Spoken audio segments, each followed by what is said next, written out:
Now, we introduce you to two new Marines from Lodi whose friendship is staying strong as they celebrate why they joined together.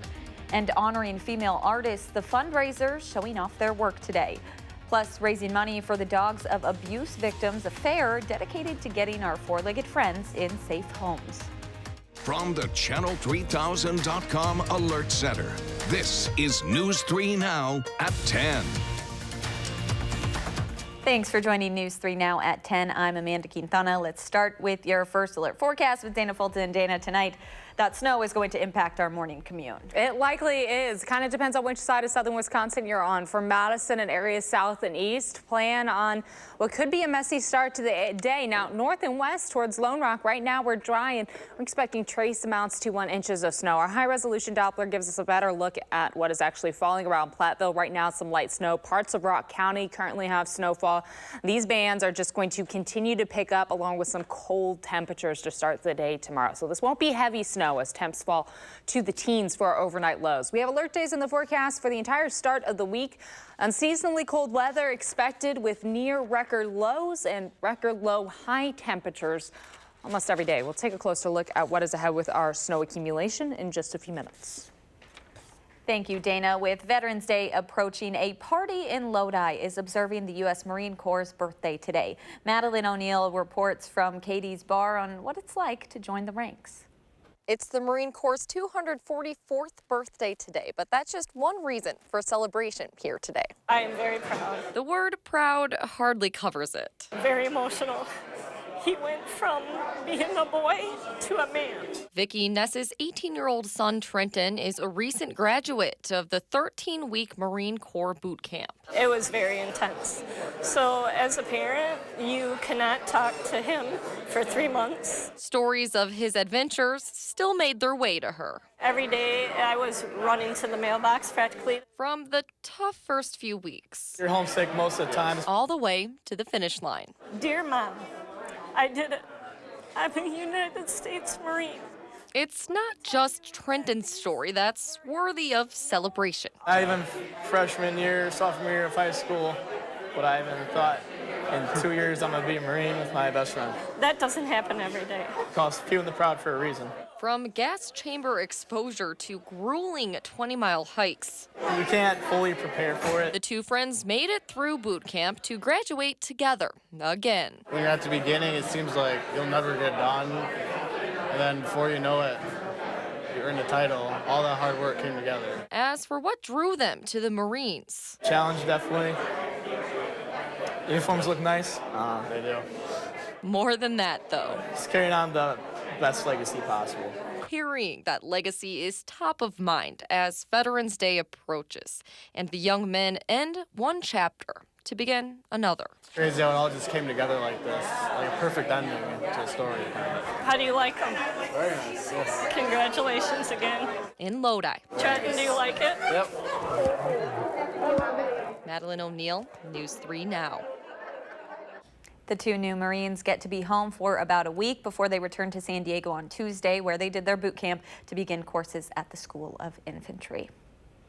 More local news now. The Columbia Correctional Institution in Portage remains on lockdown after the Department of Corrections says a staff member was assaulted on Friday. The lockdown was enacted out of concern for the safety and security of staff and will be in effect at the maximum security prison until DOC, quote, feels it's safe to lift the restrictions. A spokesperson tells us there have been 2 additional and separate staff assaults in the past weeks, but they wouldn't say more about the details of Friday's assault. A Sun Prairie man is in Dane County Jail tonight after being arrested a 10th time for OWI. Sun Prairie police say 41-year-old Jason Pollock was unconscious in a car on West Main Street shortly before 7 o'clock this morning. Since it is his 10th OWI, this is a felony. Governor Evers issued pardons to 8 people on Friday. That's according to a news release this morning. The release says the pardons came after Evers considered recommendations from the Pardon Advisory Board during an October 14th hearing. Those pardoned serve sentences for various crimes, including possession of marijuana, failing to report income while receiving public assistance, and theft. In a statement, the governor said, quote, "I look forward to seeing how they use this second chance to give back to their communities and our state. Last month, Evers issued the state's first pardons in 9 years. Milwaukee police are searching for a hit-and-run driver who injured 2 children and their parents outside of the Pfizer Forum last night. The family was crossing a street when a car made a left turn and hit them in the crosswalk. Officials say the 2 kids under the age of 8 and their parents were taken to the hospital with non-life-threatening injuries. Police are searching for a 2018 silver 4-door Chevy Malibu. It's Milwaukee's 4th hit-and-run involving a child pedestrian in the past 2 weeks. The next phase of the impeachment inquiry begins this week. Starting Wednesday, House Democrats take their case against Donald Trump to the American public in open, televised hearings. As Weijia Zhang reports, Republicans are preparing for a fight. Democrats are pushing back on who Republicans want to call as witnesses during open hearings in the impeachment inquiry, including Hunter Biden, the whistleblower, and anyone relied on by the whistleblower in drafting the complaint. We're not going to go back in time and revisit conspiracy theories that are implicated in the president's call. The chairman of the House Intelligence Committee, Adam Schiff, warned Republicans in a letter he would not approve their request to hear from the whistleblower, writing, "In light of the president's threats, the individual's appearance before us would only place their personal safety at grave risk." President Trump is demanding the whistleblower testify as he defends himself against accusations that he used military aid and a White House meeting as bargaining chips to get Ukraine to investigate political rival Joe Biden and his son Hunter, a quid pro quo.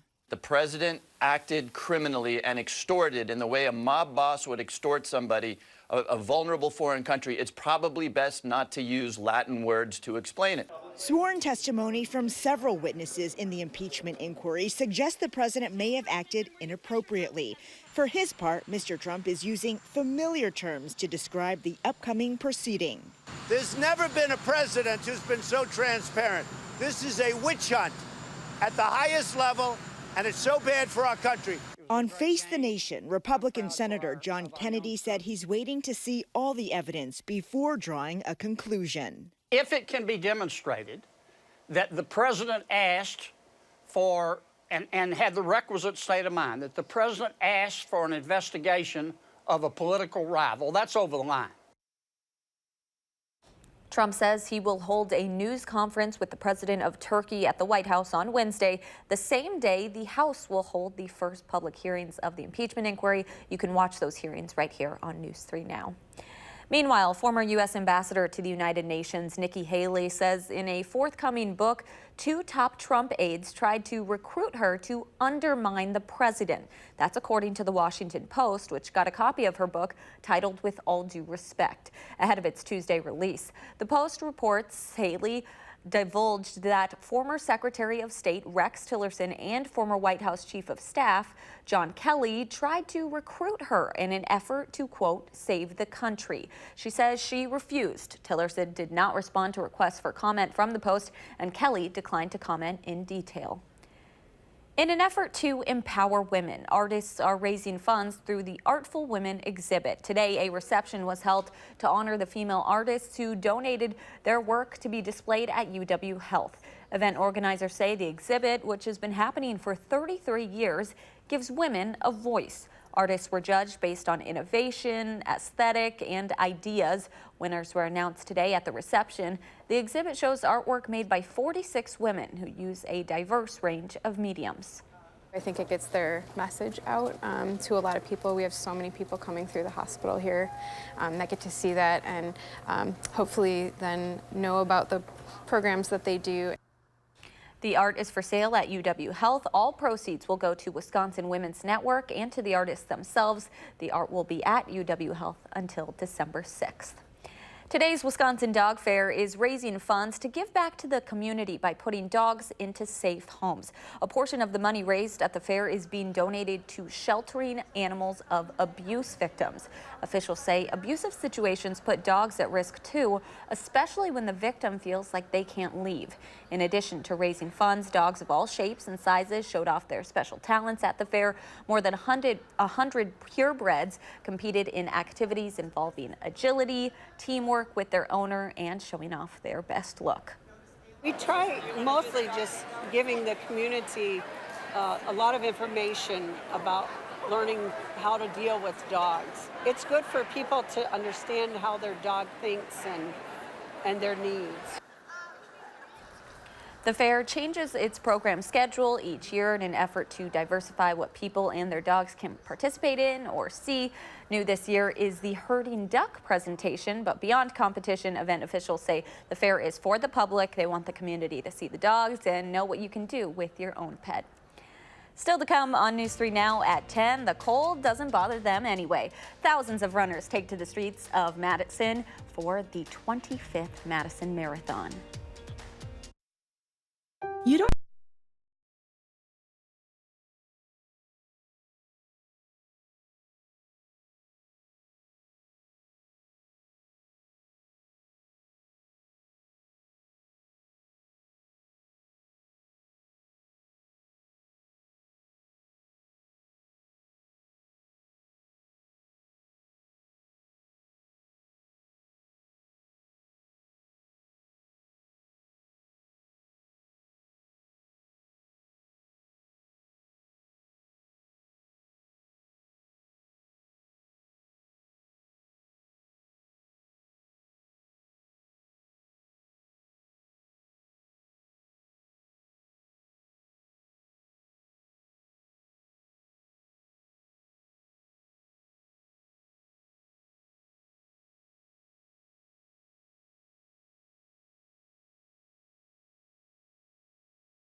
It's the day many of us have been waiting for years. Traffic is finally shifting onto the new Verona Road this weekend. Crews are putting the final touches on the expanded lanes between Raymond Road and County PD. This morning, 3 lanes were opened for southbound Verona Road traffic, and by tomorrow morning, 3 northbound lanes will be open as well.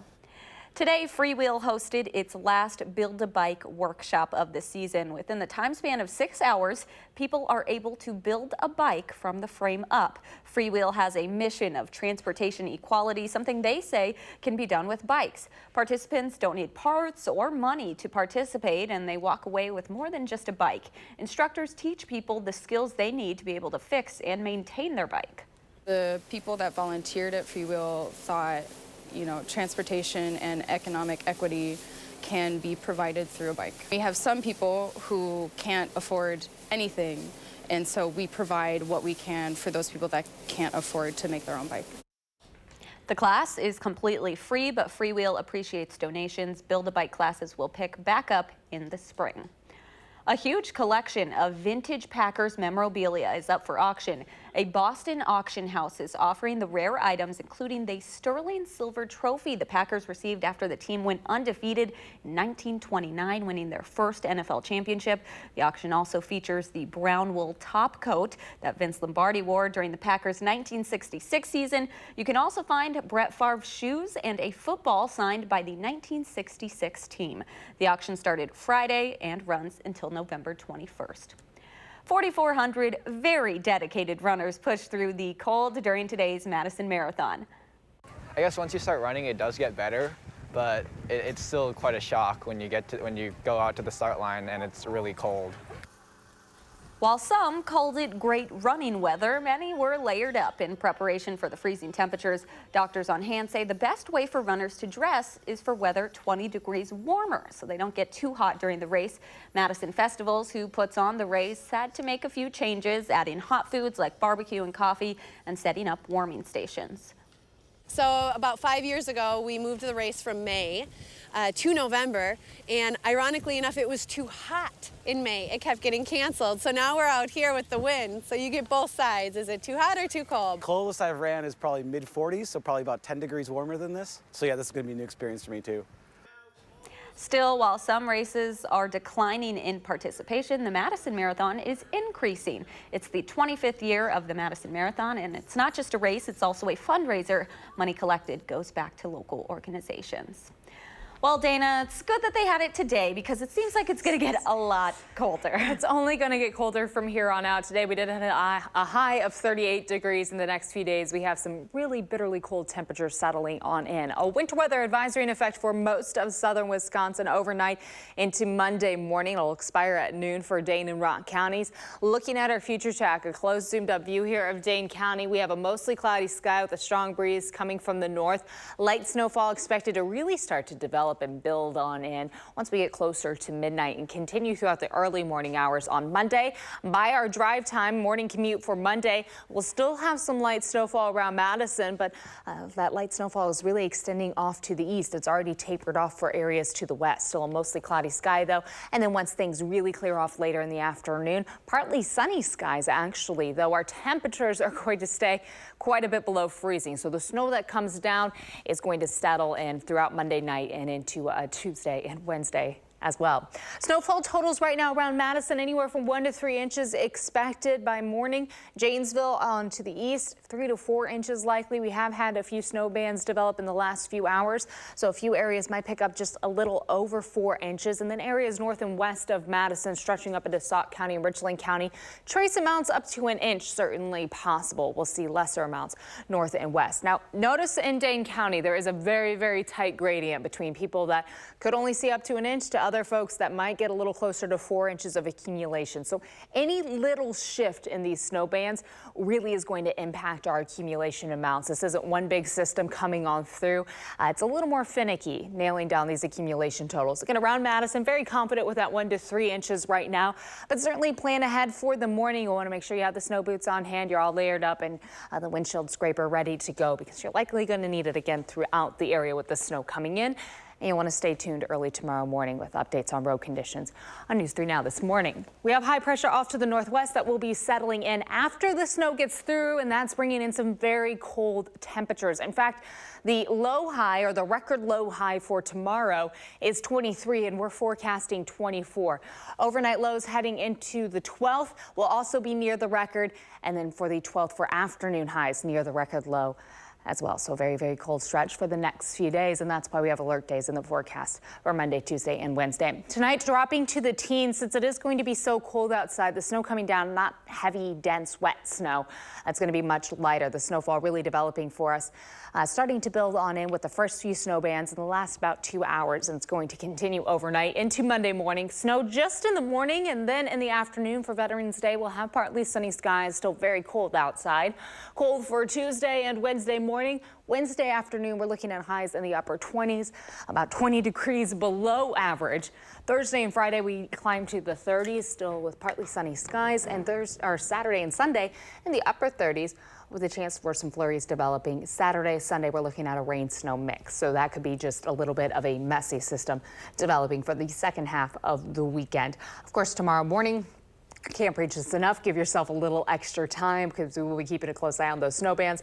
Pretty confident with those accumulation totals that we've come up with right now, but a little shift can really bump or decrease those amounts coming in. And then after that, it's really just at night where that's really when you don't want to be outside. It's going to be cold. Exactly, in the single digits. And those temperatures are right at daybreak, our overnight lows. So that's the kids heading out to the school buses, anybody that's leaving very early in the morning for their commute. So you'll definitely make sure you bundle on up. Important to note. Thank you so much, Dana. Mother Nature gifting the Lambeau faithful with some football weather. A wrap-up of the Packers' win over the Panthers next in sports.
It is the week of the bounce back for Wisconsin sports teams. The Badgers did it yesterday.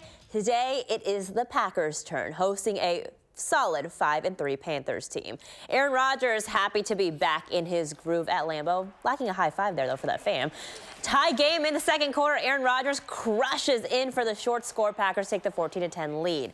Then in the third quarter, Jones again. That is his third touchdown of the day. Now has a league-leading 14. Packers up 21-10. Then Christian McCaffrey into the end zone. They're kind of giving the Panthers a chance. And then Mother Nature deciding to make the football crowd, make the Packers crowd feel at home at least. Goal stand here for the Packers as Christian McCaffrey stopped there right at the goal line with 4 seconds left in the game, and that would do it.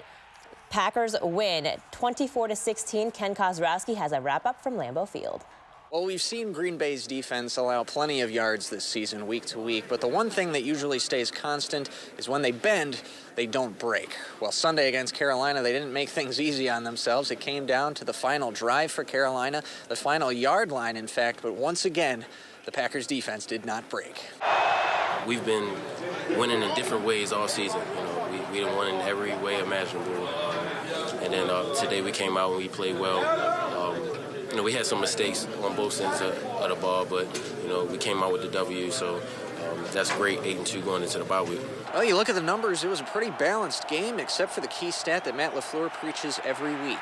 Turnover margin. Packers forced 2 turnovers from Carolina quarterback Kyle Allen, including a Tramon Williams red zone interception to help keep the game in control. Thankful Adrian Hand's not that great, so I was able to get the interception. Obviously a big-time play at that moment. Offensively, the usual suspects made their plays. Devontae Adams went over 100 receiving yards, and Aaron Jones rushed for 3 touchdowns, tying him with Christian McCaffrey for the league lead with 14. Those guys giving you a hard time to share some of those touchdowns with the rest? No, they're not. We're all just happy we're winning. I was just the big guys up front firing off the ball, communicating. You can hear their communications. You know where it's going to hit. If we are 8-2 with Aaron Jones scoring 82 touchdowns, and that's fine. I mean, I love it. I love seeing him go over there. Well, I know that Christian is a very talented player, and he's been mentioned in the MVP race. So maybe it's time to start talking about Aaron Jones. The Packers now take an 8-2 record into their bye week, and a little something to look forward to when the Pack come back. Aaron Jones is now just 6 touchdowns away from tying Ahman Green's single-season touchdown record set back in 2003. For News 3 Now Sports, I'm Ken Kozarowski. All right, meanwhile, the women's basketball team starting the season off 1-0, hosting Wofford College at the Kohl Center today. We pick it up in the third quarter. Suzanne Gilreath taking advantage there, game-high 21 points for the senior guard. Then later, check out the moves from former Monroe standout Sydney Hilliard, knocking down 3. Then she decides she's feeling herself a little today. Back-to-back long balls for the freshman. She had 14 points and 5 rebounds. Under 5 minutes to go now. Kendra Van Leeuwen to Imani Lewis. Nice look there. Lewis with a double-double, 12 points, 10 rebounds. Wisconsin wins 78-65 to move to 2-0. They will head on the road to Colorado on Thursday. We'll be right back.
So you're pretty confident that 1 to 3 inches around Madison at least. Absolutely. With lesser amounts, of course, to the north and west, and those higher totals will be south and east. Around Janesville and Beloit, we're going with 3 to 4 inches. Isolated areas will be even higher.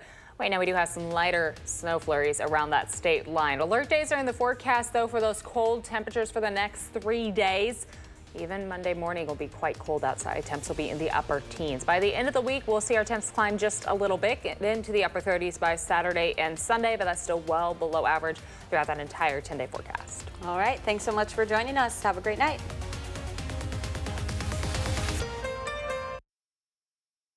Now,